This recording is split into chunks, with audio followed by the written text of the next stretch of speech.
Shalom shalom, na kusalimia tena katika jina la Yesu Kristo.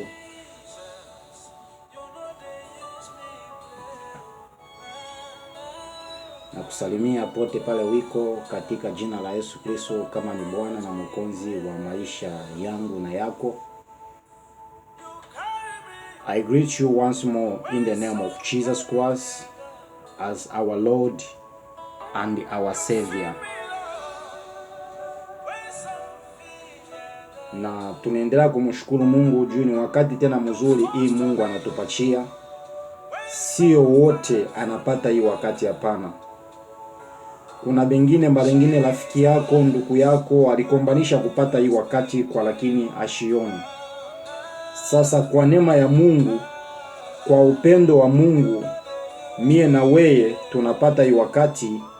Ile Mungu anapenda kusema sauti yake kupitia ndani yangu. Kuna kitu fulani kile Mungu anapenda mie na weye tujue kwa hii wakati tena.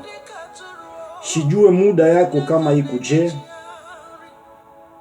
Malengine huko kwenye kazi, I hope utaipata hii message ya Mungu. Malengine unalala, malengine kule wiko ni asubuhi wala ni ya magharibi wala ni bushiku, na hii sauti ya Mungu itakufikia. Na sauti ya Mungu inapasha tunafanya share. Tunafanya share sauti ya Mungu. Kuna kitu fulani kile Mungu anapenda mie na wewe tujue kwa hii wakati. Juu Mungu pa kusema alete kitu fulani wala akupitishe kwenye kitu fulani sio bule. Kuna kitu mbele. Sauti inakuya kwako mtumishi wa Mungu. Ikuye unajua Mungu, ikuya umjue Mungu kwa, lakini sauti inakuya kama unamjua Mungu utajua zaidi, na kama umjue utamjua. Tunaishi juu ya Mungu, tunatembea juu ya Mungu, kyote kazi nini tunafanya juu ya Mungu. Kumbi avatu yaanza, acha kumbi twende tuombe. Tumkabidhi Mungu tena hii muda. Juu ni yeye Mungu anatupatia hii muda, acha tena tumkabidhi ndani ya mikono yake. Juu bila Mungu hatutaweza kitu chochote. Atupende hii muda tutumikishe kwa experience yetu wala experience yetu ya kusema tunajua Mungu sana, tunaombaka sana, tunasemaka sana. Tunapenda ye Roho Mtakatifu ya Mungu ituongoze ile tushikie Mungu anasema nini, eko natuonesha nini. Atupende kutumikisha experience hapana, experience hapana. Tunapenda Roho ya Mungu ituongoze.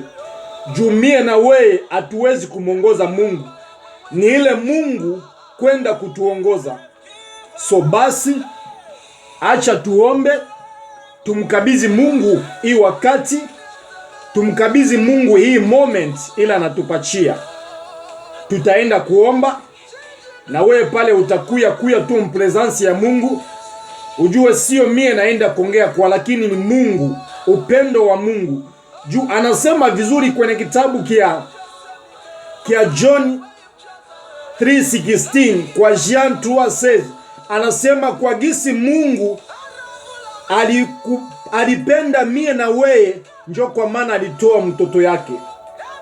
For so God loved the world, njo kwa maana akatoa mtoto yake. Ashikumutoe bule, ashikutoe bule. Asema kwa gisi Mungu alipenda ulimwengu, alafu akatoa batoto, alitoa moya.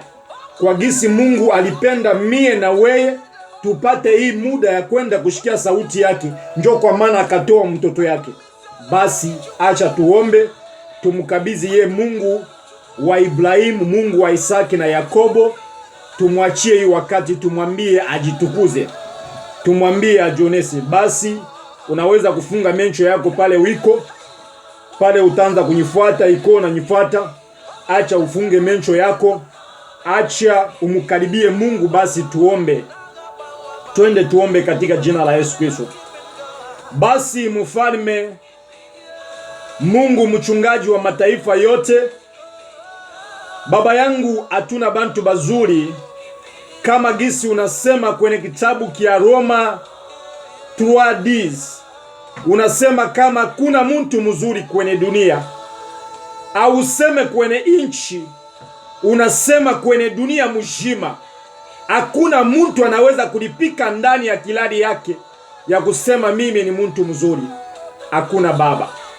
Tunaenda kuomba msamaha kwa hii wakati, kwa bale bataenda kunifuata, bale bataenda kushikia hii sauti yako. Baba yetu, utusamee. Utusamee Mungu wa Shadraki, Meshaki na Abednego. Utusamee Baba, sampisha katika dhambi yetu, sampisha na damu yako Yesu Kristo. Hacha tena kwa hii wakati Baba, naenda kuyacha ndani ya mikono yako, na kabidhi wakati ndani ya mikono yako Mungu, ile wewe wende uonekane, wende ujitukuze. Wacha mie nyende nipotee, kwa lakini we Mungu mchungaji wa mataifa yote, wende uonekane kwa hii muda.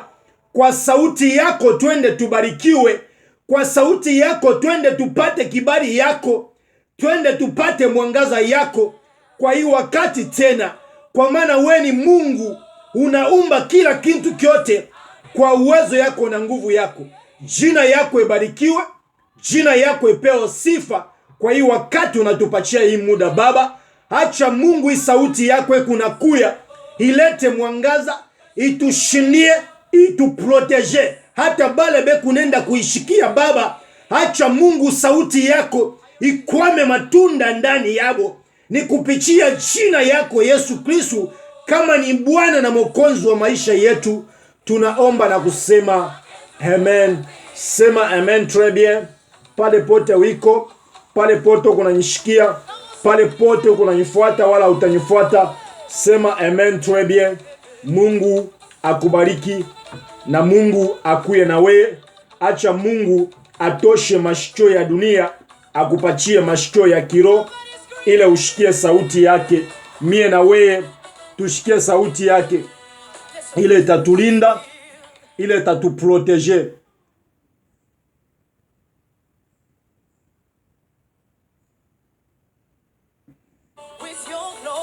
Kwa maana tunaishi juu ya Mungu, hatuishi juu yetu hapana. We are living because of God. We are living because of our living God. If we are living today, it is because of our living God. If you are living right now, if you are walking right now, if maybe you are eating, you are working, whatever you are doing is because of our living God. Is because of our breathing God. Kama tunapumuzika, ni juu ya Mungu wetu anapumuzika. Kama tunatembea, ni juu ya Mungu wetu anatembea. Kama tunasema, ni juu ya Mungu wetu anasema. Kama tunatumika kazi, tunaishi leo mie na we, is because of our living God. Sio Mungu kilema hapana. Mungu wetu ni wa kuishi. Njoo kwa maana mie na we tunaishi leo. Basi ukuye mtumishi wa Mungu, mwimbaji, unamjua Mungu au mjue, hii sauti inakuya kwangu, inakuya kwako. Kuna kitu kimua kile Mungu anapenda tujue kwa hii wakati tena. Na hiyo utabarikiwa kwa sauti ya Mungu ya leo. Mungu hasiwezi kuleta hii muda kwa bula pana. Anaileta for something. Anaileta for a purpose. Anaileta hii for a mission fulani. Najua Mungu anakupenda sana. Kukupenda kwa Mungu njoo kwa maana wiko pale mjima. Kuna kuya bintu mingi. Tukisoma kwenye kitabu kia Deuteronomy, anasema yeye anadiringana, yeye anakombana na bintu bile we na mia tuone na mencho. Bile tunaona na mencho anabiacha because anajua bila nguvu anatosha ile nguvu yote. Deni bila tuwezi kukombana, tuwezi kuona, njoo bile yeye anapikana nabi. Kama huku pale leo because of our living God. Njo kwa maana nekala kule yulu, kamera yake always nasimaka. Mungu ana kamera moya, na ile kamera yake moya inaona ulimwengu mzima. Sio kama kamera ya kusema huku na kamera, ukipenda kuuza kamera for example kwa nyumba yako wala kwa bintu yako, kama nyumba yako iko na mashambre 3, itapendeza uze kamera, makamera 3, moya weke ku salon, moya weke ku chambre ingine, weke ku chambre ingine ni 3. Hapana. Sasa Mungu kamera yake ni moya, na ile kamera yake moya inaona ulimwengu mzima. Hakuna kitu kinaweza kufuashika kamera yake shinde kubamba wala kuona. Basi tukunaenda kushikia kwa gospel ya Mungu wala mimbo ya Mungu, tenda kushikia kwa 2 wala 3. Ile sasa tushikie kichwa kietu kia leo, kichwa kietu kia sasa kinasema nini? Because hata kama unaenda kwenye kanisa, unaweza hivi yote banasema binaenda bule. Kwa lakini kama unabamba kichwa kia mahubiri, kile kitu kitakusaidia sana. Juu banaweza kuuliza sema leo kichwa kia mahubiri kilikuwa nini? Ula aliongoza alikuwa nani? Nani alihubiri? Kwa lakini ukibamba kichwa simo ya leo ilikuwa kitu fulani, huyo asema unabamba kitu cha maana.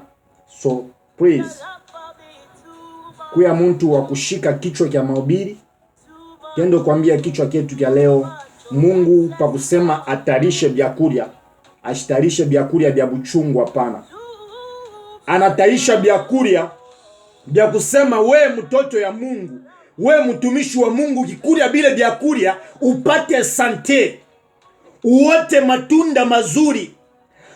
Bile vyakulia kama shetani, kama adui anabikulia ni sumu kwake.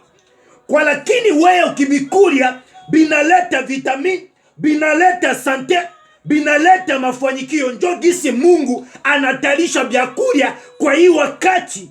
Juu ya mie na wewe tukienda kubikulia tupate kufanyikiwa, tupate kusampira kama muchi na fubala ipate maji isampire. God bless you.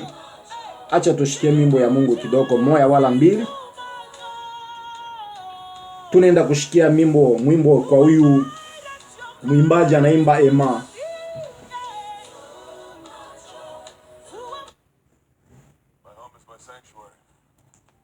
Kushikia mwimbo kwa huyu mwimbaji anaitwa Ema, anaimba vizuri. Tutenda kushikia ile, kama Mungu anapenda tutashikia tena na ingine. Tukimaliza ile moya 2, and then tutaenda kuleta kichwa chetu kia leo wala kia sasa. From there tushikie Mungu anasema nini na mie wala na wewe pale wiko. Asante sana, uendelee kunifuata. Najua Mungu atakubariki. Mungu ashikuchunge paka na sasa kwa bula pana. Pa kusema Mungu akuchunge na leo huko mjima, na leo unapumuzika. Kuna balo lizalikwa nabo pamoja, hamuna nabo pamoja. Bengine banakufwa, bengine banabakia bilema. Ni mtu mlikuwa naye, ulimulamukia kumukono, ulimona alikuwa mjima, kwa lakini ukimwangalia anabakia na lincho moya, anabakia na mkono moya, mkulu moya. Bengine unashikia ni fulani tulikuwa naye jana, kwa lakini munachana naye kidogo anakufa. Mewe na mie tuko hapo bajima. Kwa lakini bale benye banenda balianza kumuomba sana, balianza kumutumikia Mungu sana, balianza kufanya kazi ya Mungu sana. Marengine we na mie, mimi na wewe tunapenda kazi sana, tunabudu kazi. Kuna bantu bale banaanza kumutumikia kuzidi hata shie. Meboba naenda shie tuko hapo. So Mungu ashituchunge kwa bure. Ashikutuchunga kusema tupende dunia sana, tupende bintu vya dunia pana sana pana. Kuna kintu kile Mungu anachunga mie na we. Kama unabamba kwenye roho yako unashikia unapumuzika, is because of God. Na ile pumuzi si ya mabateri ya kusaba naweka bateri na itaisha, ni ya Mungu. Yeye akisema anasema. Bashi tushikie basi Mungu. Oh, thank you Jesus. Yes, God. Father, we thank you. We worship you, King of glory. We worship you, our living God. You are the God who is living. You are not a dead God. You are the God who is breathing. Wewe ni Mungu unapumzika. Ni Mungu unaongea. Ukisema unasema. Hakuna mtu anaweza kutambuka sauti yako. Oh yes.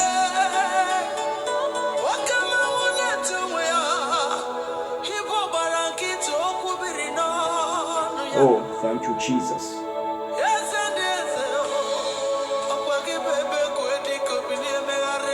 Barikiwe.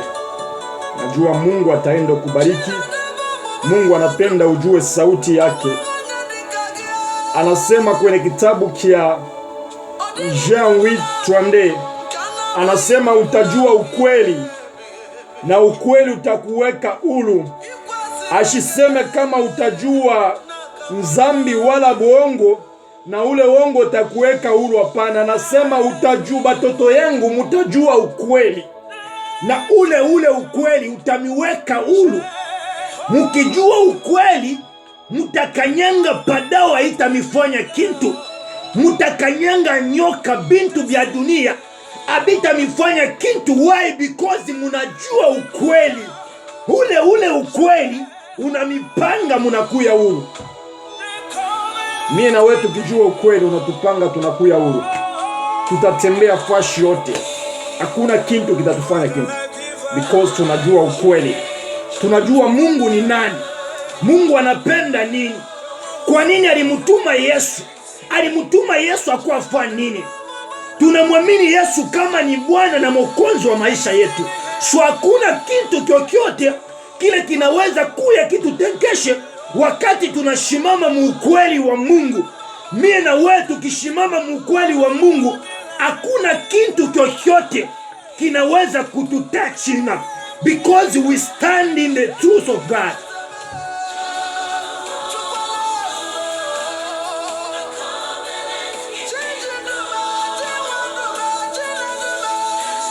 Thank you, Jesus. Thank you, Jesus Christ. Father, we thank you. We worship your name, King of glory. We worship your name. We praise your name, our living God. King of kings. Our provider. Our redeemer. Our majesty. Ebeneza Mungu wetu. Emmanuel, Mungu pamoja nasi. Baba, asante. Asante kwa hii muda tena unatupatishia. Thank you, Jesus.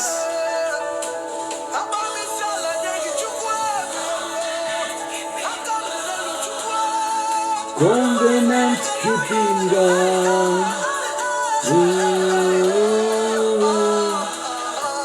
Covenant keeping God. Ye ni covenant keeping God. Ye Mungu ni covenant keeping God for your life. Ni covenant keeping God for your house, for your husband, for your marriage, for your wife, for your children. Is a covenant keeping God.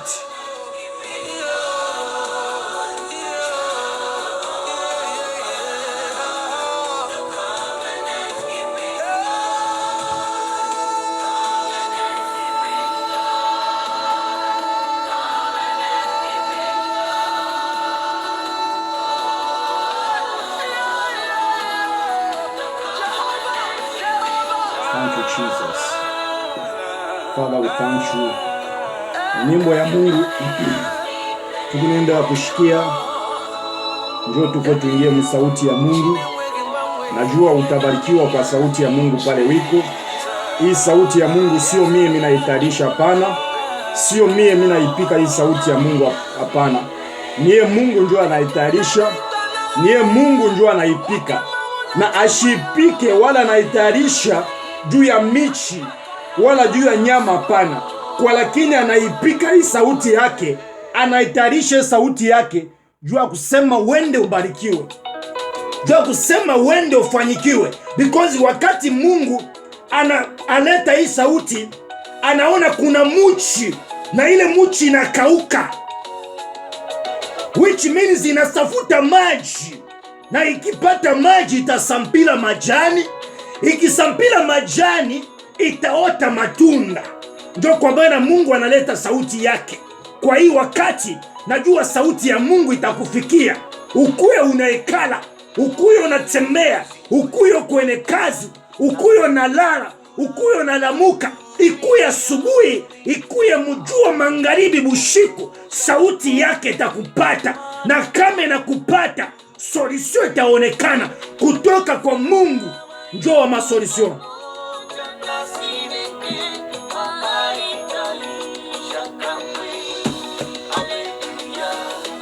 Haleluya, haleluya, amin. Tazama yuko pamoja.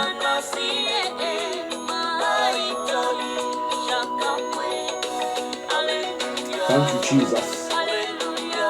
Mungu anastahili. Bila Mungu tuko bure. Without God we are nothing at all. Without God hatuwezi kutembea.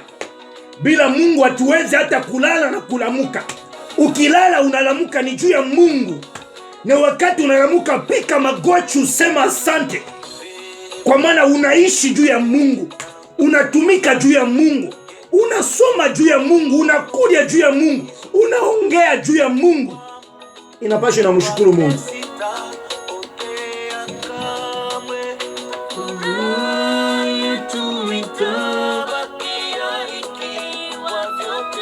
Hata kama vyote vinatoweka, furaha yetu itabakia. Hata kama tunapoteza nini, tunapoteza magari, unapoteza sengine nyumba yako, makuta, bintu byako vya dunia, furaha yetu itabakia paka vile vile. Juu furaha yetu sio ya dunia, furaha yetu ni ya Mungu. Anekala kule mbingu, anaona ulimwengu mzima.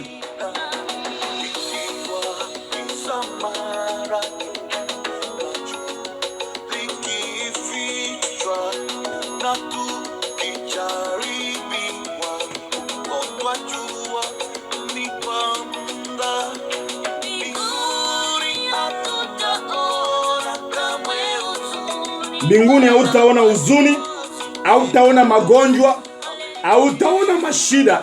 Ndio kwa maana wakati uko hapa dunia, wakati uchingali na ile pumuzi ya Mungu, tenda mema. Tenda mema kwa Mungu. Tenda mema kwa mwenzako ole mku naye.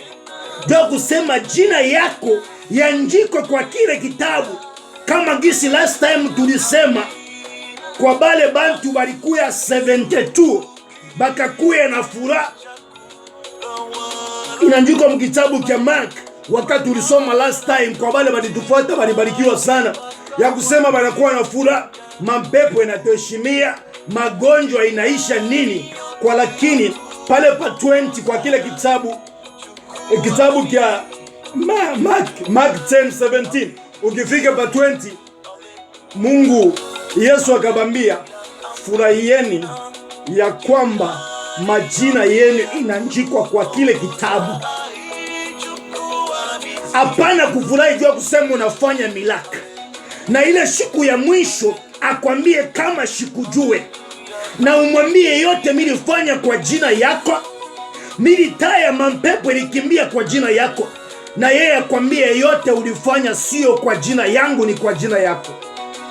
God bless you. Barikiwa sana. Fuata message ya Mungu. Sauti ya Mungu ni kuifuata. Sauti ya Mungu ni kuibamba. Njoo ile inatuotesha matunda. Tunaishi juu ya Mungu. Tunasema juu ya Mungu. Tunatembea juu ya Mungu. Kama huku pale unatembea, unajivuna sio juu yako. Sio juu ya pesa, sio juu ya gari, sio juu ya kuvala, sio juu ya buzuri. Unajivuna ni juu ya Mungu. Kwa pumuzi yake ila anakuchungia.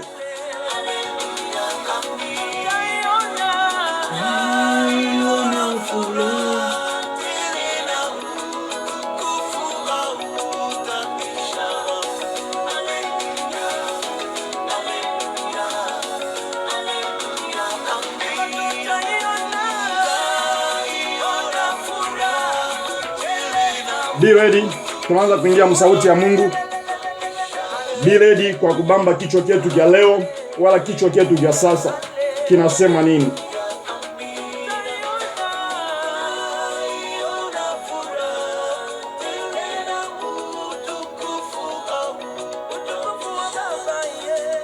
Mtumishi wa Mungu mwenzangu, muombaji mwenzangu, muimbaji mwenzangu, intercessor, whatever you are, kuna kitu kile Mungu anafanya set, anatayarisha juu ya mie na wewe. Tukijue, na kama tunakijua tutakuya free. Hakuna kitu, hata miteko ya je haiwezi kufanya kitu. Why? Because tunakijua. Ndio kitatupatia tena kibali kia kuona kesho hata mashiku kuya kumbele.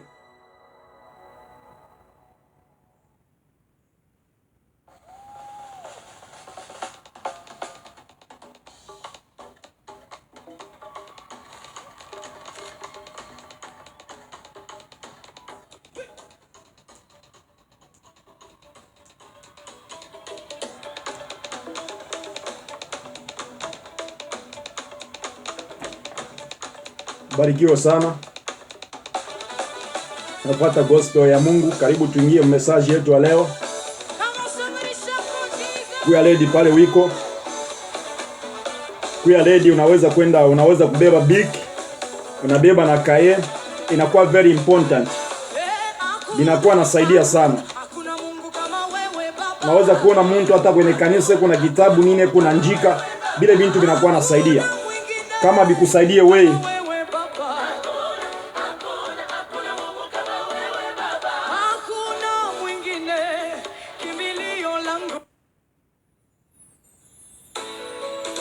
kama bikusaidie wewe, binaweza kusaidia hata batoto. Ndio kwa maana tunasema sauti ya Mungu inakuwa kufanya share. Juu kama wewe ubarikiwa na ile sauti ya Mungu inaweza kubariki hata mtu fulani. Ukimwambia ile sauti inaweza kumbariki. Mara nyingine wewe uibebe na maana na value, kwa lakini fulani anaweza kuibeba na value na inamotesha, inamfanikiwa bintu bizuri. Ndio kwa maana kuya na big na kaeo kuna njika, kitabu cha Mungu, kichwa binakuwa nasaidia. Kama bikusaidie leo, kesho bitakusaidia. Bitasaidia hata batoto yako, hata generation yako. Na ukuwe mtu wa kupata muda kuikala na batoto chini, kubambia ABCD. Kuwa mtu wa kupata muda kuikala na batoto chini, kubambia Mungu ni nani, Yesu ni nani, kwa nini Mungu alituma Yesu mtoto tu moya akasema wendo bakufie, kwa nini alifanya vile. Kuya mtu wa kupata muda kuikana na batoto, kubafundisha sauti ya Mungu, bakikomea musauti ya Mungu, ujua hata we kumbele ya maisha uwezi kuregrete. Juu unaweza kubachilia batoto bila kubapatia sauti ya Mungu, kwa lakini wakati Mungu atakuchunga unakomea. Kwa ile muda ulipotesha, batoto yako batanza sasa kukuletea maproblemu. Utaanza kusema batoto munyitokea hapa, munanyumisha kichwa, munaletea mabipi, munaletea maproblemu. Why? Because Mungu alikupatia muda. Sasa muda yako ulibeba busy. Kazi haiwezi kuisha. Kuna bale balianzaka kazi basa kuyacha. Pesa haina na mwisho. Kuna bale balianzaka makuta basa kuyacha. Hakuna mtu ula najiba makuta. Hakuna mtu ula nasema no hapa inenea makuta inenea minacho. Hakuna. Abina na mwisho. Sasa pana kupoteza muda kuikala na batoto na familia yako, munasumbulia gisi kesho naweza kuya. Ujua kusema huku nenda kukomea, huku nenda kuzeka. Ukiangalia hata miaka kumukongo, miaka disi napita nini, ukiangalia gisi ulikuyaka na sasa sio vile. Maringina ukuwe na mtoto na kuya mtoto, au kuwe unazala unakuwa unazala, au kuwe unaoa, au kuwe unaolewa. Ulikuwa na mtoto moya unakuwa na batatu bangapi. Ujua sema huku nenda kukomea. Na kama ubafundishe bachingali batoto kidoko, bachingali kidoko, kesho yako utaregrete. Kesho yako utaingia mashida. Inapasha tunajua ukweli. Tujue ukweli na ukweli tuweke huru. Ukweli wa Mungu unatosha.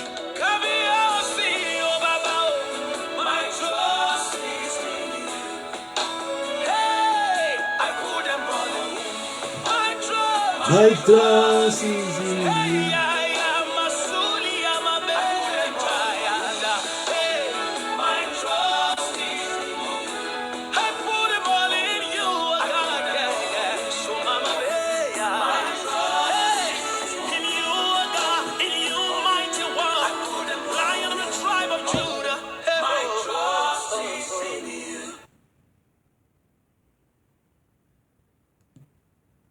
Basi tunaanza kuingia kushikia sauti ya Mungu.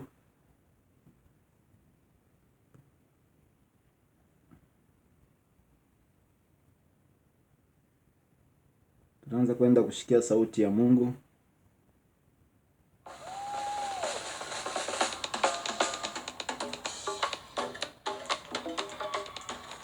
Mungu wetu ni shefu na shefu wa mataifa yote.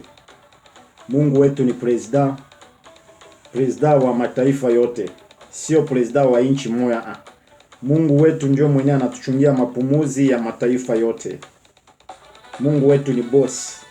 Mungu wetu ni komando wa makomando yote. Mungu wetu ni army wa mahamis yote.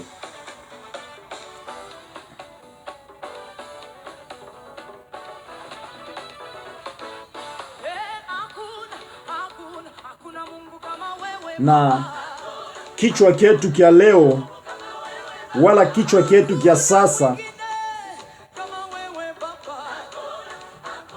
our theme today says,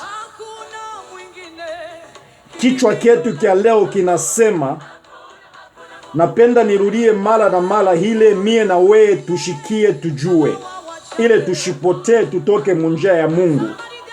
Kichwa chetu kia leo wala kia sasa, our theme today says, a true man of the living God.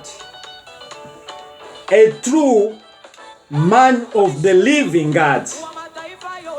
Kichwa chetu kia leo wala kia sasa kinanyambia mie na wewe, a true man of the living God. Mtumishi wa kweli wa Mungu wa kuishi. Mtoto ya Mungu wa kweli wa Mungu wa kuishi. Kiongozi wa Mungu wa kweli. Oh my God.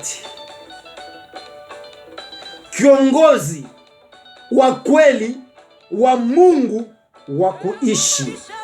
The true man of the living God. Mtumishi wa kweli wa Mungu wa kuishi. Tunamuita Mungu wa kuishi. Ni Mungu ula naishi, sio Mungu wa kufa pana. Ni Mungu anasema, anaongea. Ni Mungu anatembea, anaona. Ni Mungu anagusa, anamaliza.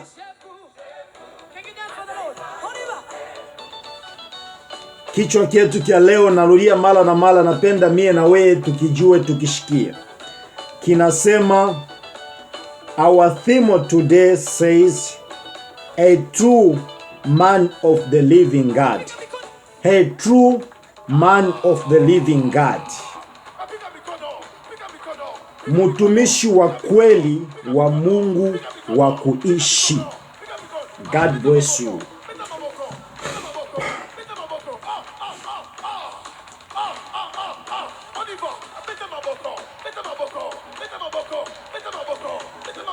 Tunaendelea. Kuna bintu moja tatu bile mimi napenda kusema. Kama gisi tunashikia kichwa chetu kinaswambia, mtumishi wa kweli wa Mungu wa kuishi. A true man of the living God. Kiongozi wa kweli wa Mungu wa kuishi. Muimbaji wa kweli wa Mungu wa kuishi. Muombaji wa kweli wa Mungu wa kuishi. Musemaji wa kweli wa Mungu wa kuishi.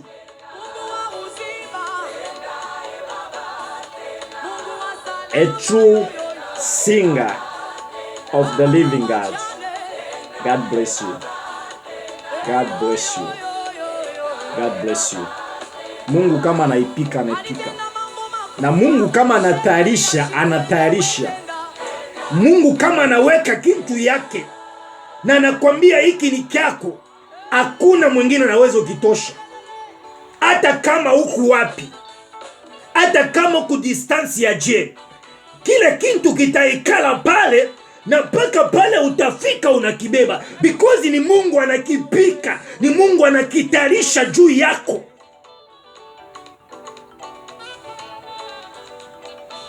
Ubarikiwa sana katika jina la Yesu Kristo.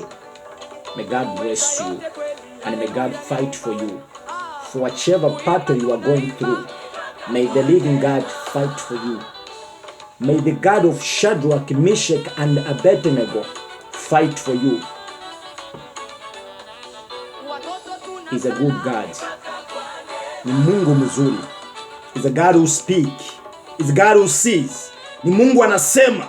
Ni Mungu anaona. He's a God who walks. Ni Mungu anatembea. He's a God who touch. Ni Mungu anagusa. He's a God who heal. Ni Mungu anaponya.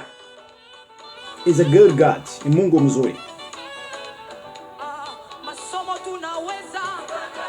Tunashikia kichwa kinasema a true man of the living God. Mtumishi wa kweli wa Mungu wa kuishi. Muimbaji wa kweli wa Mungu wa kuishi. Muombaji wa kweli wa Mungu wa kuishi. Msemaji wa kweli wa Mungu wa kuishi. Kichwa kinakuya kwangu, kinakuya kwako. Pale wiko mtumishi wa Mungu, kiongozi wa Mungu, hii kichwa kinakuya kwangu, kinakuya kwako. Mtoto ya Mungu wa kweli wa Mungu wa kuishi. A true son of the living God. Mungu wetu anasemaka, anajibwaka. Ni muweza yote. Na tena ni muumba wako na mie. Muumba wangu na mie. Ni muumba wetu. Tunaenda, kuna bintu bitatu bile mimi napenda kusema ava tuyaingia mu message. Kama gisi tunashikia kichwa, ava tuyaingia mu Bible, kwanza kusoma ma scripture. So ya mingi ni kidogo, tutamaliza kwa, lakini napenda ubambe sana kichwa. Ubambe sana kichwa. Muombaji wa kweli wa Mungu wa kuishi. Ukisema muombaji wa kweli, which means unashimama muukweli, unatembea muukweli, unalala muukweli, unaishi muukweli, unalamuka muukweli, unakulia muukweli, unaishi muukweli, unaona muukweli, unasema muukweli. Mtumishi wa kweli wa Mungu wa kuishi. A true servant of the living God. A true man of the living God. A true worshipper of the living God. Oh my God. Thank you Jesus. Asema tunaenda. Asema you cannot call a man of God without prayer or any vision. Mie na weye hatuwezi kuita batumishi ba Mungu wala batoto ya Mungu bila maombi wala bila vizo yoyote. Mie na weye hatuwezi kuita batumishi ba Mungu wala baombaji tu ba mujuma, ba Sunday, ba Saturday. No. Mtumishi wa kweli, mtoto ya Mungu wa kweli wa Mungu wa kuishi, fashi yote pale kuna tembea. Njia yake ni ya kunyoloka. Njia yake sio ya mashortcut. Njia yake ni ya kunyoloka.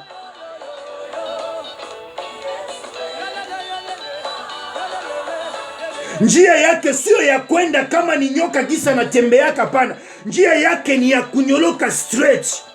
Ya mtoto ya Mungu wa kweli, ya mtumishi wa Mungu wa kweli, muimbaji wa kweli, intercessor wa kweli.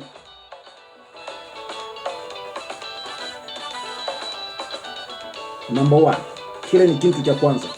inapasha tunabamba. Kichwa chetu kinasema mtumishi wa Mungu wa kweli, mtoto ya Mungu wa kweli, muombaji wa kweli wa Mungu wa kuishi. Hawezi kuita tu muombaji, hawezi kuita intercessor, hawezi kuita preacher, pastor, evangelist, deacon, bishop, treat bishop, muprofeti nani tuwa Sunday, only Sunday, only Saturday. No. Always. Kile ni kitu cha kwanza. Napenda unifuate vizuri. Mungu hii bintu anaipika kweli. Anaipika ya kusema ukienda kulia hii bintu unaenda kufanyikiwa.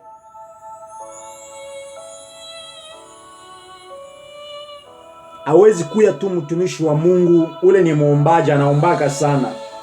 Akishimama naomba. Unakuwa nawe na furaha yote na nguvu yote. Kama gisi bale bantu 72 septande bakakuwa na furaha yote, ni tuku baombaji, mampepo inatuheshimia. Tukisema tukutembea tu binaenda byote, magonjwa, maproblemu, anakuwa na furaha. Na ile furaha ya muda mfupi. No. Tunapenda furaha ya muda mrefu. Tunapenda furaha ya kunyoloka. Napenda mtumishi wa Mungu. Mungu anapenda mtumishi wake wala mtoto yake akuye mtoto yake wa kweli. Ula anashimama ndani yake na mikulu yake yote mbili. Note anashimama na maro mbili. Roho iko kubya dunia, roho iko ndani yake pana. Shimama na mikulu yako yote na mawazo yako yote na vizio yako yote kwa Mungu. Ndio kwa maana Mungu anapiga kitu, anasema kichwa chetu kinasema mtumishi wa Mungu wa ukweli. Shetu tunaitwa watumishi wa Mungu. Ni message inakuja kwetu. Shetu tunaitwa baimbaji, baombaji, tunaombaka sana. Ba ukweli.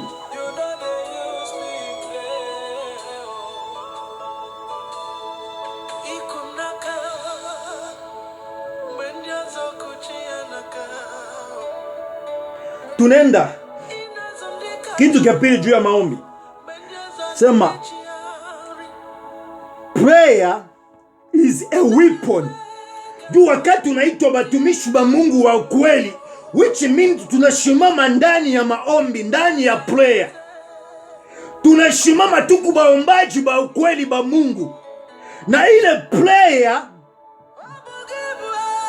is a weapon to win the battle. Prayer is a weapon to any Christian to win the battle. Kuna kuya mvita, mavita ni mingi. Majaribu ni mingi. Maproblemu ni mingi. Ukiitwa tu mtoto ya Mungu, mtumishi wa Mungu, kiongozi ya Mungu, hiyo sama problemu inaanza kuya. Ndio kwa maana anasema, Mungu anasema ile auone na mencho unyachie mie, na ile unaona uikombani, because ni ile unaona ni very simple, very simple. Kwa lakini ile auone, ile inakumisha kichwa, ile unashindwa kulala, unakuwa na boka, unasema nitaenda wapi, nitakimbilia wapi, juu problemu ya makimbi yake. Ukikuwa na boka, deja uyosema unamwachia shetani nafasi. Kwa lakini kama mtoto ya Mungu, sio mtu wa kushikia boka. Ile unashikia boka, umukabidhi Mungu. Kama David Gisa alisema, ukisoma kwa kitabu kia Psalms 23 unaanza mstari wa kwanza, anasema vizuri. Anasema nanyangula macho yangu, naangalia kule yulu mbingu. Musada wangu utatoka kwako Mungu. Hautatoka kudunia, hautatoka kugari, hautatoka kukazi, hautatoka kubintu vya dunia. Musada wangu utatoka kwako, kwa we Mungu wa kuishi, kwa we the living God. the God who have all the powers for this world, for this nation. Njoo kule msaada wangu utatoka. Maombi njoo mfimbo, njoo mishari. Kunakuwa mishari kwenye dunia, kunakuwa magonjwa, kunakuwa bintu vya mingi. Maombi njoo mfimbo ya kukata mishari, makamba yote, ya kualabisha masauti yote. Prayer is a key of success, ya kufanikiwa. Prayer is a weapon to win the battle. Maombi. Hapana banapika dibwe na wewe unapika no. Banapika kofi na wewe unapika no. Banachambula na wewe unachambula no. No. Mtoto ya Mungu wa kweli sio vile. Mtumishi wa Mungu wa kweli sio vile. Muombaji wa kweli sio vile. Wakati banachambula, wakati banaikala hata 1,000, more than 1,000. Sasa mtoto ya Mungu wa kweli, because baba yake asa kumwambia deja, anasema a prayer is a weapon to win the battle. A prayer is a weapon to success. Mtoto ya Mungu wa kweli ni wakati anaenda kumagochi, anaingia ndani ya maombi, anaiwa ni kunaomba, ndio weapon ya kuwina ubukomvi. God bless you. God bless you. God bless you. Fimbo. A prayer is a weapon to win the battle. Unaweza kuya kumshida huku unapitia problemu nini? Hii ni siri Mungu analeta. Anapenda mimi na wewe tuijue. Kama ulikuwa unataka kuijua, utajua zaidi. Kama ulikuwa uyajua, leo unaenda kuijua sasa hivi. Na shida yote huko unapitia, ikuwe ni boka, unashindwa kulala, unashindwa kutembea, ile mvita sio yako. Bintu bila unashikia boka, mkabizi Mungu. Uyua sema ukiendelea kushikia boka sana, unaacha nafasi, unamkaribisha shetani, unamfungulia milango, unamwambia ingia. Sasa hapana kumfungulia milango, ni wakati ya wewe kutwanga magochi, ni wakati ya wewe kukabizi ile mvita, kumkabizi Mungu, kumwambia pata nafasi. Anasema kwenye kitabu cha Revelation 3:20 ya kusema nikupa mulango nikuna konkola, na wote atashikia sauti yangu, atafungula mulango, taingia ndani yake, atanyambia shida yake, problemu yake nitaenda kuimaliza. Na mulango sio hii mulango ya nyumba unashikia. Hapana. Sio ile. Mulango ni roho yako.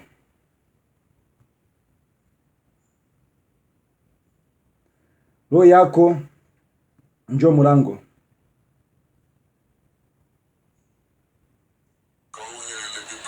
Roho yako njo mulango.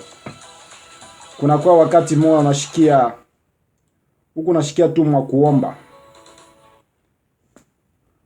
huyo asema iko pa mulango iko na konkola, na ukiingia tu maombi huyo asema deja unamkaribisha. Na kama unamkaribisha, hapana kuikala kimya.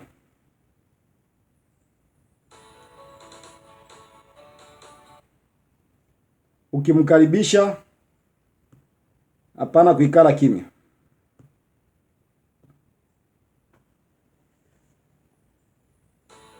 Kimwambia karibu, naanza kuomba, unashikia tu mwa kutaya katika jina la Yesu Kristo, unashikia mwa kuimba, huyu anasema eko pa mulango, eko na konkola, umfungulie.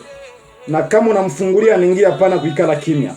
Uanze kumkabidhi sasa ile maproblem, ile unashindwa kulala, unashindwa kupata usingizi, unashindwa kutembea, unashindwa nini, mkabidhi sasa.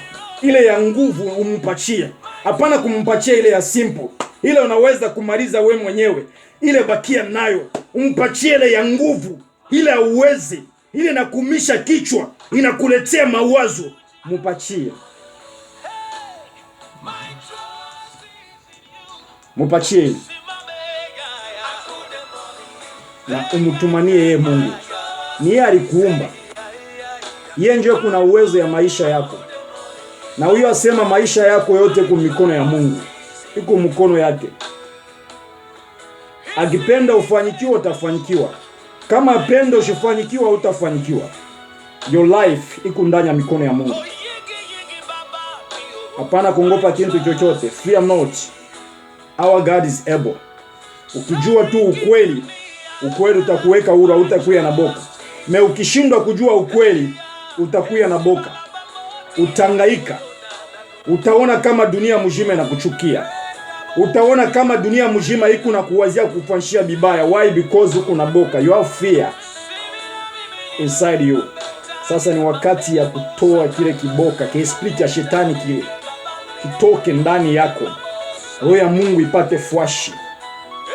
Ukuwe na boka ba kushindwa kufanya nzambi. No, hii ni nzambi siwezi kufanya. Kuwe na bule boka. Me hapana kuwa na boka ba kusema ukweli wa Mungu.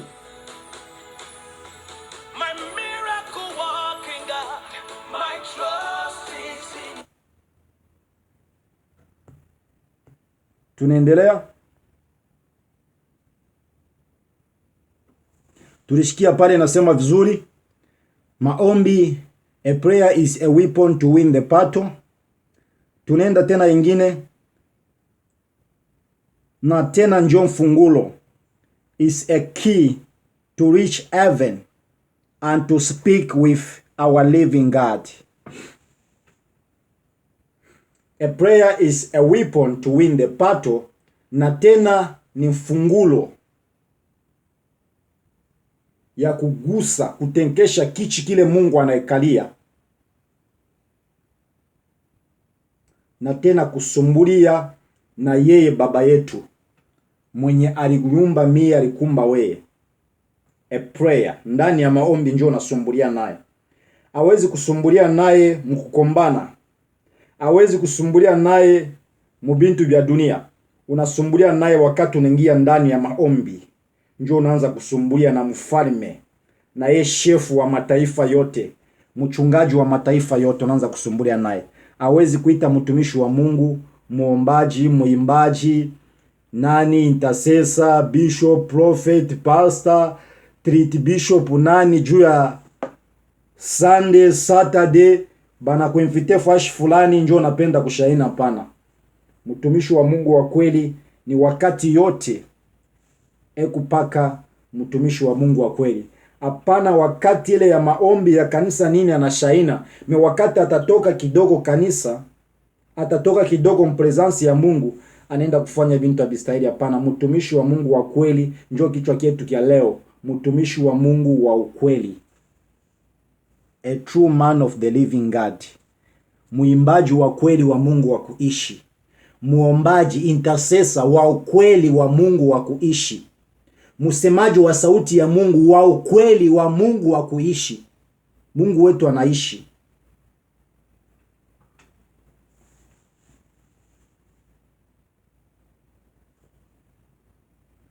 Tunaenda,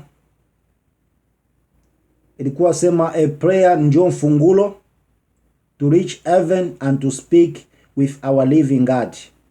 Tunaenda ingine ya tatu, prayer is, tunaenda ingine ya tatu inasema muntu ule muombaji, a man who likes prayer. Excuse me. Muntu ule anapenda maombi, ujue ule muntu sio mwenzako. Hapana. Hata kama munatembea naye, munalala naye pamoja, muyu wasema ule muntu sio mwenzako. Muntu ule anapenda maombi, chakula kyake ni maombi. Kama Yesu gisa alisema, my food, chakula kyangu ni kufanya kazi ile baba yangu alinituma.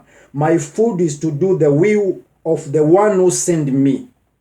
My food is to do the will of my Father. My food is to do the will of my living God.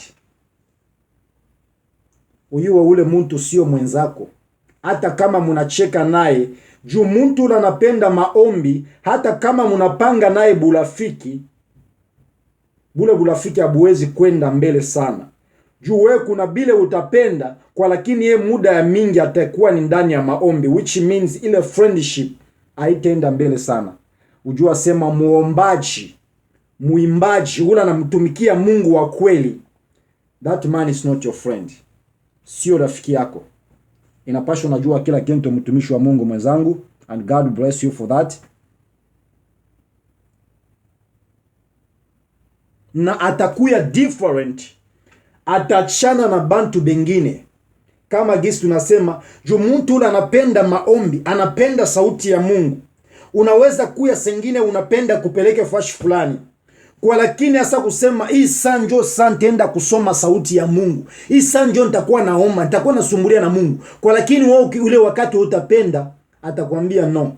Hii ni wakati yangu napenda kusumbulia na baba yangu ule eko mbinguni. Deja utaona kama ashikupende, kama nakuchukia. Njo kwa maana napasha tunajua ikintu shi bote tunakuya baombaji, tunakuwa nafanya kazi ya Mungu, kile Mungu anatuambia tunafanya, ile tushuone kama huyu mtu ni mbaya, huyu mtu ni mzuri. Hapana. Muombaji wote kule anaomba Mungu wa kweli, that man is not your friend. Thank you for that. Na anachana na bantu bengine. Kama gisi ndikwambia, kama gisi Yesu akasema, Jesus Christ say, my food is to do the will of my Father.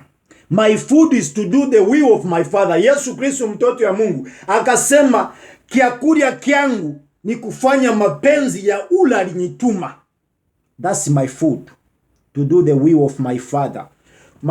Kiakulia kyangu ni kufanya mapenzi ya ule kuna nichunga. Ule kuna chunga pumuzi yangu, ule analinda pumuzi yangu, ule analinda maisha yangu, ule analinda maisha yako, analinda jamaa mjima, batoto yako, nyumba yako, ule anakuchunga unenda kukazi unarudia nini?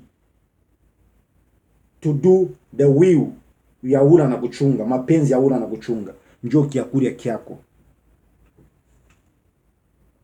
Tunaenda kusoma kuingia mu message mu Bible. Tukunaenda kusoma kwenye kitabu kia, tunaanzia kwenye kitabu kia Matthew.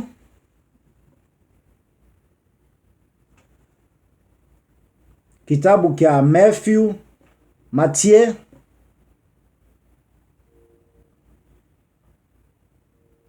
Matthew 11:28. Matthew, na yuwa hii kitabu sio kintu kiku very latest. Sio bintu biku latest hapana. Sio bintu bia sasa. Hivi bintu ni bintu mimi na wewe tunajua. Malengine kitabu sasa ukisoma sana.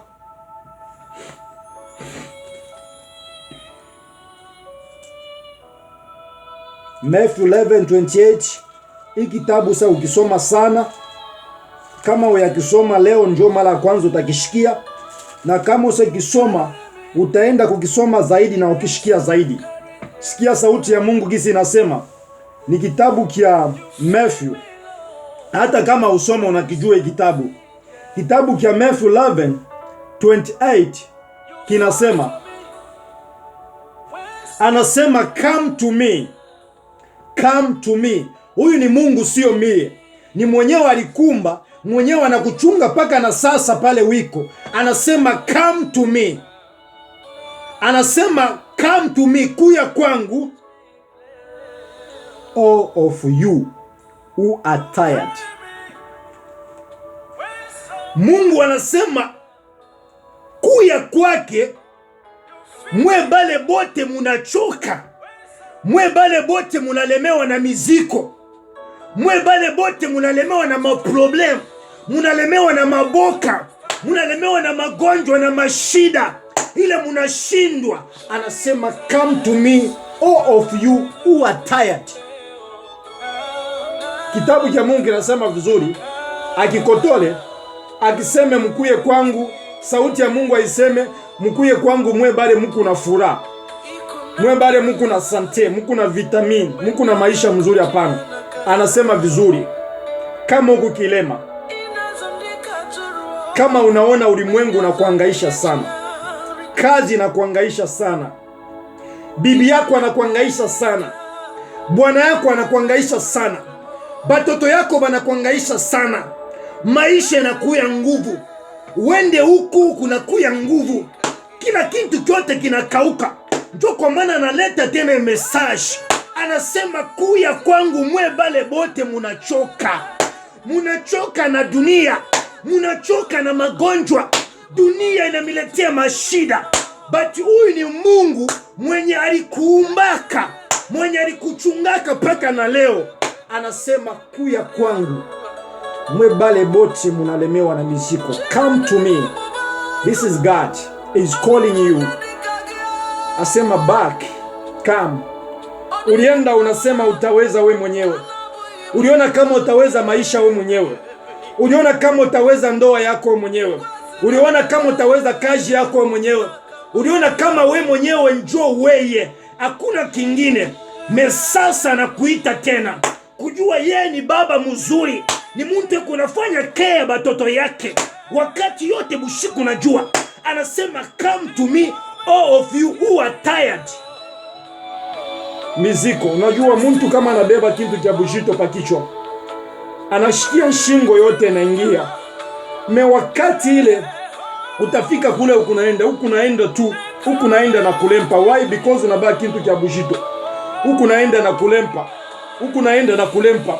Me wakati utafika hata mtu anakusaidia na kutula kile kitu, unashikia unapumuzika. Unashikia shingo ilikuwa sasa kuingia kwa, lakini unashikia shingo inaanza kupanda. Bale basa kubebaka kwa bintu vya bushito, I think utafuate kintu niko nasema. Unabeba hata kintu kimoja cha bushito banakutuka pa kichwa. Hata kibido kimoja kia mai, hata verite kwa, lakini huku edge yako iko kidoko, banakutuka kile kintu unatemba hata distance ya 15 minutes. Hata 10 minutes, 5 minutes unashikia usawa unaingia. Me huku mrefu unashikia huku naenda kuingia. Me wakati batakutula kile kintu unapumzika na sana. Thank you God. Thank you Jesus Christ. Njoo gisa anasema, wewe kuna problem, wewe kuna shida, anasema come. Anakuita. Anaona unahangaika. Hakuna mwingine atakutula ile muziko. Hakuna mwingine atamaliza ile shida yako, ile problemu yako. Dunia inakushimanga. Unachoka na dunia. Come to Jesus. Come to God. Eko kapable ya kumaliza shida yako. Kuya kwa Mungu. Nyumba ya Mungu hata muku bangapi. Just come. Ni muzazi mzuri. Ni muntu eko nafanya care batoto yake. Eko nafanya care. Ni mchungaji mzuri. Ndio kwa maana anaitwa mchungaji wa mataifa yote. Anachunga pumuzi yote na kuita come. Eko kapable ya kwenda kutatula shida yako, ya kwenda kukupachia tena ncheko. Na yuo unapoteza ncheko. Na yuo unalia sana. Unalia sana na sometimes unalia machozi itoke. Machozi yote nakauka. Njoo kwa Yesu. Njoo kwa Mungu. Anapenda malize shida yako. Ukienda kwa mwanadamu ashitamaliza shida yako. Ni leo na kesho atakushimanga. Me ukikuya kwake shida yako anaitatula. Within a second. Within 1 second. Problemu yako inamaliza. Njoo kwa Yesu. Njoo kwa Mungu. Eu capable. Come to God. Anasema mwe bale bote munalemewa na miziko, na maproblem, na mashida nini. Come. Anakuita. Kuya. It is not too late. Hayakuwa retara pana. Kuya tu. Eu capable. Atenda kupanga maisha yako tena itakuwa ya sasa. Unaona bintu vina komplike. Unashindwa hata kutembea. Unashikia mikulu inakuya bujito. Anasema come to me. I'm able to renew your life. I'm able to renew your situation. To finish it. I'm able to feed you. Come to God is able. God bless you. Ubarikiwa sana kwa hii message. Anatuita mimi na wewe tukue kwako. Tukue kwake. Amalize shida. Problemu yote. Come is able. Eu capable. Tunaenda tena kusoma kwenye kitabu kia Isaiah.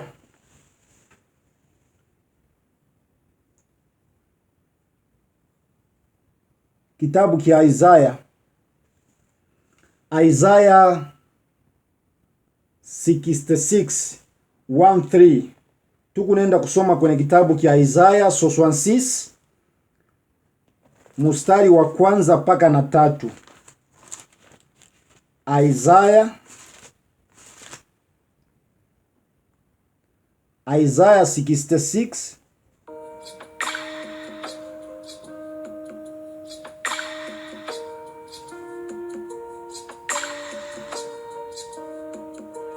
Isaiah 66.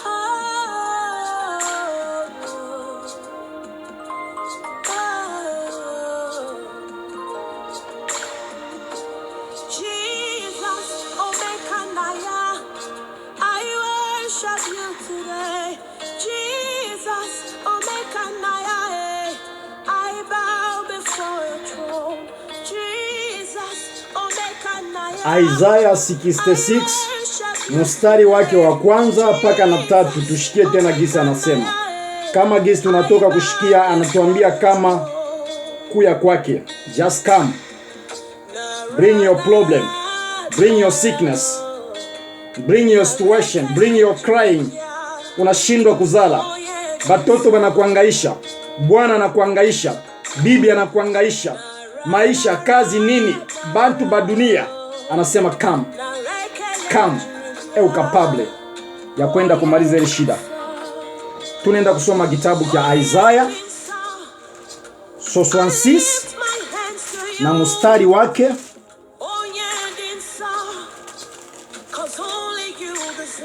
wake wa kwanza mpaka na 3.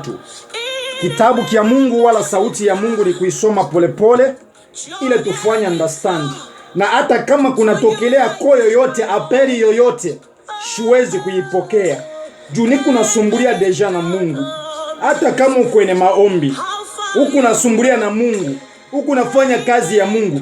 Huyu asema wakati utengia ndani ya kufanya kazi ya Mungu, njoo kutatokea bintu hile ushinde kufanya ile kazi. Hata kama kunatokea mtu wowote anakuita, uko nafanya, uko nasumbulia na Mungu wako, pana kuichika. Hakuna kile kitapotea. Kama ni kazi utaipata, kama ni pesa utaipata. Mungu mbele. Hivi vyote kumkongo. Juu mimi nabiona juu yake. Wewe na mimi tunabiona juu yake. Kubarikiwa sana.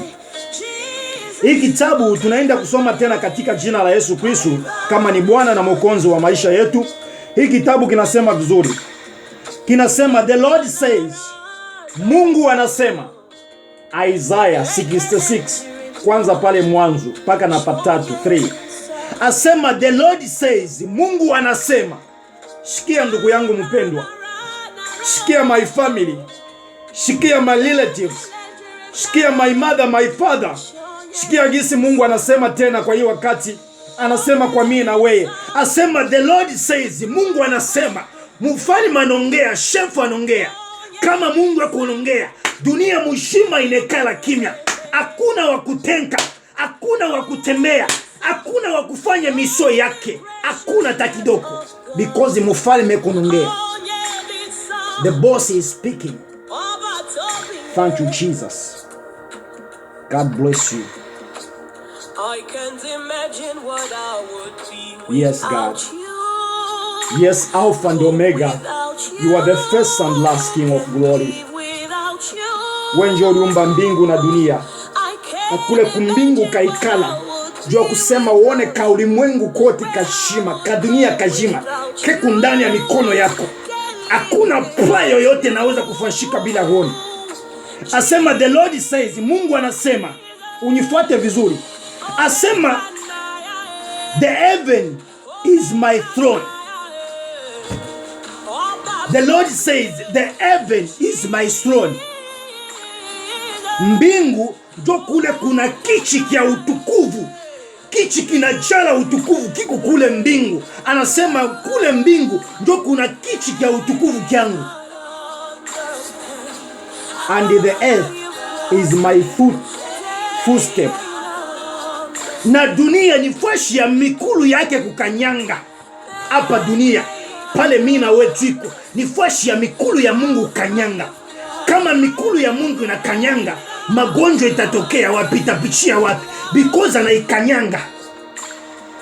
Maproblem, boka, kushindwa, mateso, njala, krizi, magonjwa.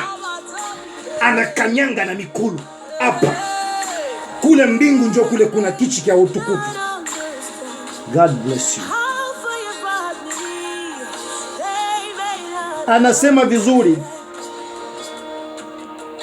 dunia ni fwashi ya mie kukanyanga na mikulu yangu. Dunia ni fwashi ya mikulu yake kukanyanga. Kanyanga mashida yote, kanyanga boka, matatizo, kushindwa kote kuna kanyanga. Ye ni mufalme, ye njo president, kuna kanyanga hapa. Ni fwashi ya mikulu ya kukanyanga. Kukanyanga mufalme.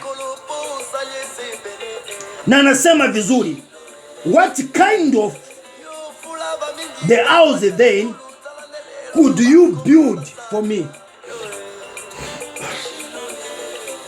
What kind of house then could you build for me? Anauliza Mungu, anauliza mimi, anakuuliza na wewe. Anasema vizuri, Mungu anasema kule mbingu njo kuna kichi cha utukufu yake, na hapa dunia ni fwashi ya mikulu ya kanyanga. Na anasema vizuri, what kind of house then could you build for me? Ni nyumba kani ile mimi na wewe tunamujengea, tutamujengea? Ni nyumba kani? Mungu akunauliza sasa kwa hii wakati. Anauliza mimi, anauliza wewe. Ni nyumba kani ile tunamujengea wala tutamujengea? What kind of the house that we build for our God? Tunamujengea mashimango? Tunamujengea busharati? Tunamujengea chuki? Tunamujengea kuuana, kutakiana vibaya? Wala kuna nyumba, kunauliza nyumba kani ile mimi na wewe tunamujengea Mungu? Unamujengea Mungu nyumba kani? Unamujengea mashimango, kukombana, kuchambulana, kushimangana? Njoo bila unamujengea Mungu? Njoo fashi ile unamtarishia Mungu? Kumbuka sauti ilibumbana na John kule kwenye jangwa. Mungu akamwambia kama John, ambia bantu batengeneze njia ya mimi kupitia, juu wakati nafika mwisho. Kuna bintu ulianza kushikia zamani kwa, lakini leo unabiona. Ulianza kushikia zamani ya kusema kuna kuya inchi fwashi mwanamke na mwanaume mwanamke na mwanamke banaoana, mwanaume na mwanaume banaoana. Ulianza kuona mabintu moye be maspidi ya mashetani sengino lazo bishikia. Sasa hapo unabiona live. Unapenda kuchunga shiku kanilo utaanza kumtumikia Mungu. Shiku kanilo utaanza kumuomba Mungu. Shiku kanilo utaanza kumwimbia, utaanza kusema sauti yake. Shiku kanilo tamujengea nyumba. Shiku kanilo tashimama na mikulu mbili. Ulianza kushikia zamani uchingali mtoto. Meleo mina wetu nabiona live. Mungu anauliza mie, anauliza we. Unaweza kuuliza mwenzako pale wiko, nyumba kanilo na mujengea Mungu? Ila atakuya anapumuzika, ila atakuya anaikala, anasema yes, mtoto yangu ananijengea nyumba. Kweli mtoto yangu anashikia sauti yangu. Kweli mtoto yangu kunanitumikia. Kweli mtoto yangu kunatembea na mie. Kweli mtoto yangu kunafanya mapenzi yangu. Fwasi kani ile unamujengea Mungu? Ile ni question inakuya kwangu na kweli.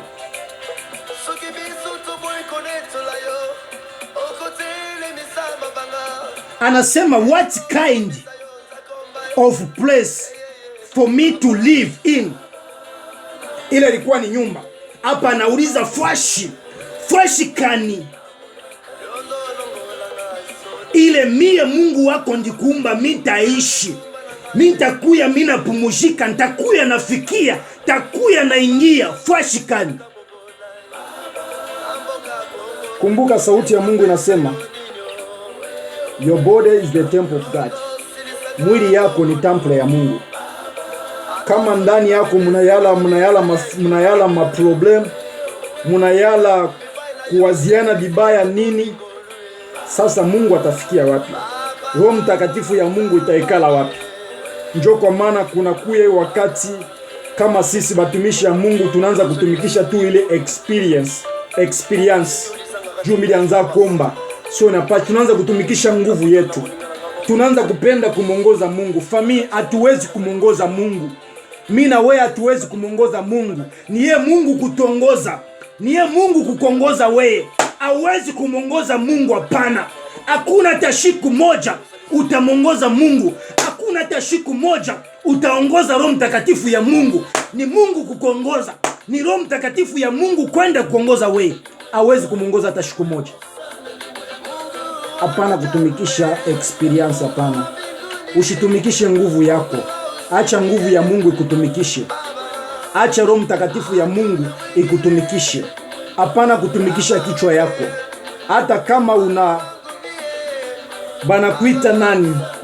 Ile ni bule. Mungu anakuita kama mimi na wewe tuku batoto yake. Tuku batoto yake. Yeye ndio mkubwa yetu. Hakuna mkubwa mwingine kuliko yeye. Yeye ni paka yeye. Shie wote tuku batoto yake. Ni fasi kani ya Mungu ile unatayarisha. Kama Mungu anakuya atafikia hii fasha, ataingia, atapata kupumuzika, atapata kuikala. Ni wapi? Kumbuka, kuna siku moja Yesu alikuwa anaenda kwenye njia na mitume yake. Yesu akachikia njala, akaona muchi mbali. Na ile muchi ilikuwa ni wakati ya ile muchi kuya na matunda. Jua kusema kama kuna mtu anashikia njala anaweza kulia matunda. Kwa lakini wakati Yesu alienda karibu, alipata kwa ile muchi hakuna matunda. Shikia family. Hii message inakuya kwangu, inakuya kwako. For a can-do Jeep, come to the store that can do more for you. Leave Christ. Hii message inakuya kwangu, inakuya kwako.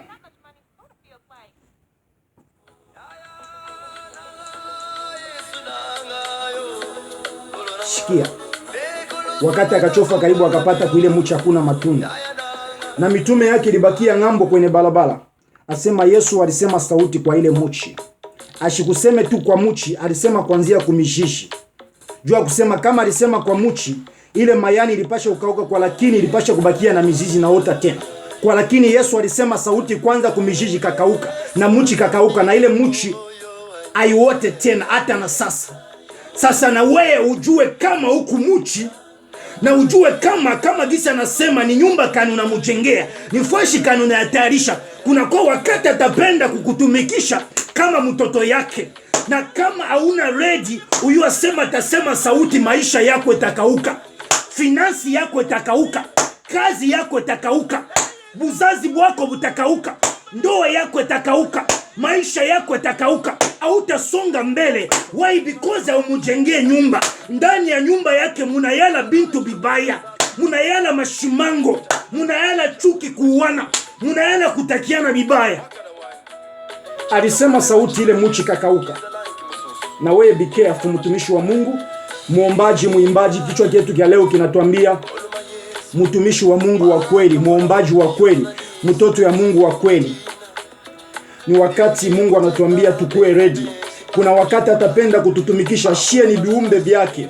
Sie ni bivuko vya Mungu. Bila kipenda kututumikisha na tutumikisha. Sasa wakati atapenda kututumikisha, inapasha tunakuya ready jo kusema atutumikishe. Tupende, sisi ni bivuko vya Mungu. Ni bivuko vyake, tuku bantu bake bakazi.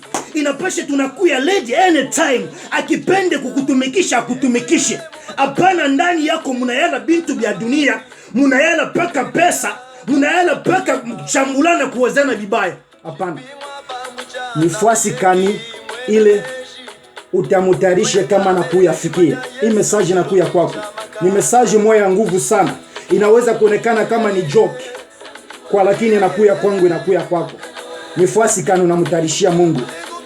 Isaiah 66:1-3. God bless you.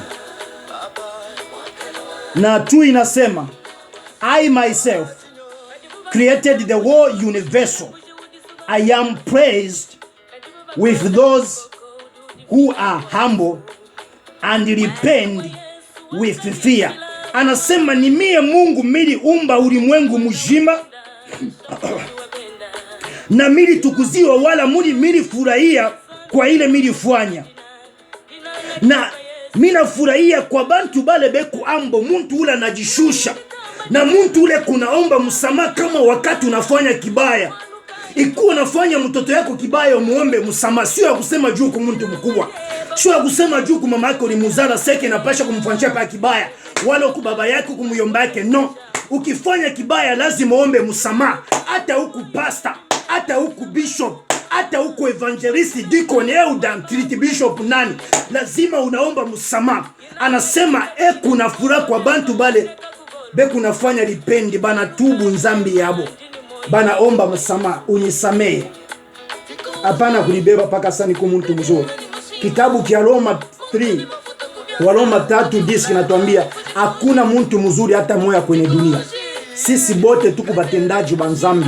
Sisi bote tuku bantu babaya. Hakuna mtu mzuri yule anayepika mkilali mimi kwa mzuri. Anasema eku api anatukuziwa, anafuraha kwa bantu bale banajishusha. Bantu bale ba kuomba musamaha beku nafanya lipendi bana tubu nzambi yabo. Njo bale bantu. Na bantu bale beku na boka, beku na mongopa and obey, kongopa na kuheshimia. Njo bale bantu seke Mungu anapenda. Anatonesha wazi leo, ananyonyesha mimi na wewe tujue ukweli. Na ukweli tuweke ulu. Nafanya prayer na njitukuza kwa bantu bale banadishusha.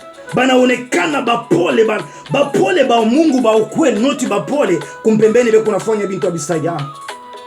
Bantu bale beku na boka, anongopa nikifanya hiki ni nzambi, nikifanya hiki Mungu wangu apenda. Hapana, huyu hawezi kunyona, bibi yangu hawezi kunyona kwa lakini Mungu atanyona. Bwana yangu hawezi kunyona kwa lakini Mungu atanyona. Mtoto yangu hawezi kunyona kwa lakini Mungu atanyona. Baba hawezi kunyona, kanisa hawezi kunyona kwa lakini Mungu atanyona. Bantu baboka njo bala napenda. 3 inasema the people do as they please. I owe the same to them, whether they kill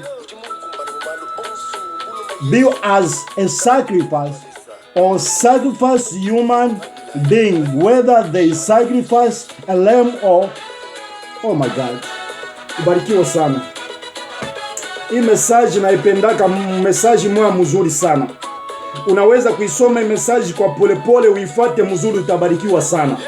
Ukisoma sauti ya Mungu na kuishikia gisi nasema sio mbio mbio. Sauti ya Mungu ni polepole. Ni nyumba kani ile unamujengea. Ni fwashi kani ile unatayarisha. Yeye Mungu anapenda bale bantu banyenyekevu ba kujishusha. Na hapana unaonekana kujishusha kwa mencho ya bantu kwa lakini wakati munachana kidogo huku nafanya bintu bikubwa. Hapana. Anapenda bantu banyenyekevu, bantu beku ambo, na bantu bale beku na boka ya kongopa ye Mungu. Nikifanya hiki ni nzambi, nikifanya hiki Mungu anapenda wala hapana. Njo bantu bale Mungu anapenda. God bless you. Ubarikiwa sana. Ubarikiwa sana. Ubarikiwa sana. Tunaenda kwenye kitabu kietu, mara nyingine tunaweza kumalizia hapa.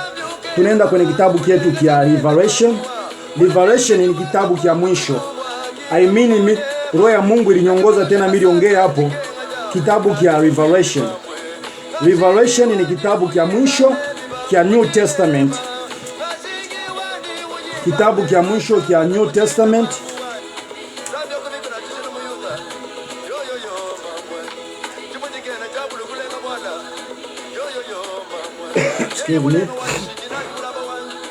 Kitabu kia mwisho kia Revelation 3:20 ndio pale tukunaenda kusoma. Kama Mungu atapenda tunaweza kumalizia pale, na kama tunaweza kuendelea kidogo tukunaenda kusoma kwa hii kitabu kia Revelation 3:20. Twende tusome katika jina la Yesu Kristo, tushikie gisi kinasema hii kitabu. Tunaenda kusoma kwa polepole. Asante chilobo chimanki ndantambo ayuda kajumona. Jina jeba jitumbishi wenzambi maweja nangila. Epoa chilobo cha mvita. We ni nguvu unakulia nguvu yengine. Weni simba inamenza masimba ingine. Weni magonjwa inamenza magonjwa ingine na kule na tamfunya. Weni nyoka na menza manyoka ingine. Hakuna kitu kinaweza kutamfunya wewe. Jina lako libarikiwe zaidi. Twende tusome katika jina la Yesu Kristo. Najua tena utabarikiwa kwa hii message ya Mungu. Mungu kama anaipika message yake juu adui wako kama anaikulia apatikane. Kwa lakini wao kikulia upate sante, upate mafanikio, upate maendeleo, upate kutunziwa. Kwa lakini shetani akiikulia apate kupatikana. Ndio gisi Mungu anatalisha.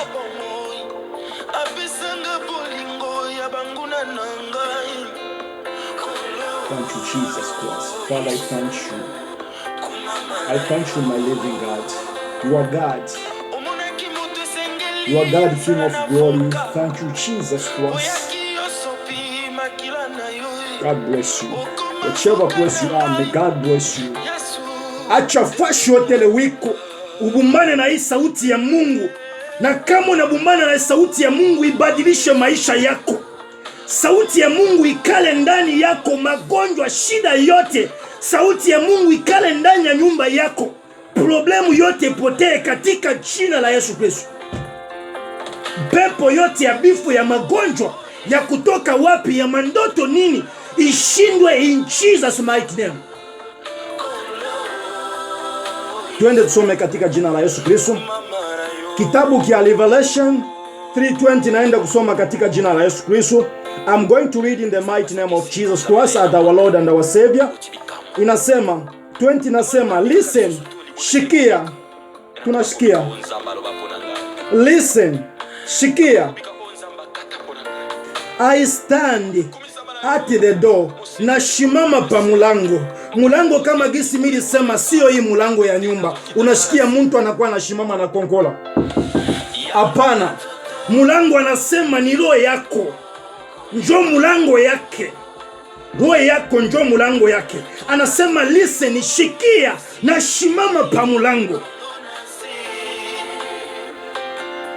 And knock. Na ashishimame bule. Anashimama na anakonkola. And knock. If anyone hears my voice and open the door. Kama mtu wowote wa pale pa mulango na shimama, anashikia sauti yangu, anafungula mulango, shikia. Anasema I will come in and eat with them. Mintaingia ndani na mitakulia nabo. Taingia ndani na mitakulia naye. Taingia ndani, tutafanya share ma story pamoja. And eat with them and they will eat with me. Na tena anasema taingia mutakulia naye na we tena utakulia naye kwenye menza yake na natayarisha. Kiakulia kia Mungu kila natayarisha kwako kinaleta sante, kwako kinaleta mafanikio. Kwa lakini kwa adui yako ni sumu, kwako ni vitamini, ni sante, ni maendeleo, ni maushuda, ni mafanikio, ni kusonga mbele. Kwa lakini kwa adui ni sumu, is a poison to the enemy. Anashimama pa mlango. Eku na konkola. If anyone hears my voice. Anasema utafungula mlango. Kama mtu wowote anashikia kukonkola kwake, anasema utafungula mlango yako. Ataingia ndani. Na kama anaingia ndani sasa